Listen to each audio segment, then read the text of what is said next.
ئەو نکتەی تاالبانی مەلا بەختیارتانەوە باس بکەم. خۆشە دوای نکتەی بعد و 2024 بێت. دکتۆرەشدان دەستەکن تاالبانی لە بەغدا لە ئەوروپا گەڕایتەوە. تاالبانیش پرسیارێکە دەرێت چ دەکەی دەرێ دکتۆرم ئەڵێ ددانم وای هاتیە و نازانم وا بۆ چارەسەری چیە بەلەوەی دکتۆرەکە جوابداتەوە مەلا بەختیار 5 دقە محازەرەی لە بۆ تاالبانی دەدا کۆی چیە و دەردە دڵەکانی و چارەسەری چیە و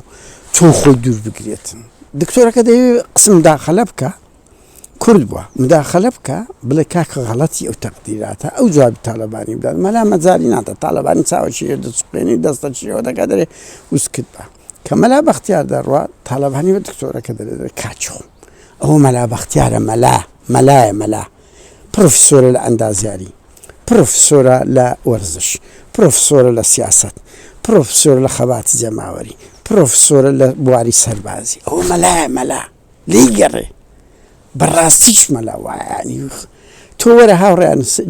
جێ لێرە بگەیت ئەڵێ 38 ساڵ لەمەوبەر تا قسەم نەدەکرد بەڵێ وەڵڵاهی ئەوەندە بێزەلەت هەم مەلا بەختیار 38 ساڵ لەمەوە تەنە بووە چی کردیا کە دەبی وازە خەباتی چەکداری بهێنرێ فەشەلی هینایە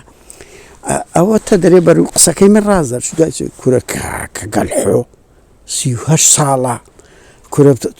لە 78ەوە ئەو برادرانە لە شاخن ئەوەی بەدەست هات بەشی هەرە گرنگی بەروبوومی ئەو لولە و کلاش و کۆفانەیانە ئەو خەباتە چەکداریانە ڕاستە بەشە چ خەباتی پەرلەمانیا و چشەی نوێی دنیاە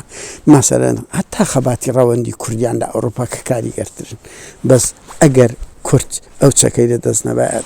باخچەلی دەهات ترکی ئەوها بە چۆکدا دەهات بێ وەرە لە گەرم ئاشتی بکە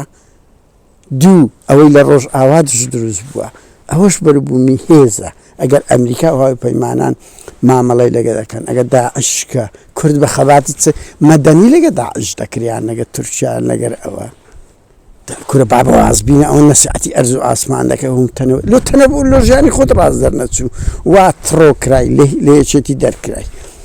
بووە کۆیلەی پارتی سەنگت لە ناو خەڵک نەمایە ئیتو بڕوا کوێستە خۆت هەڵبژێری بەقەدەر ئەو شاسوارە بزنزە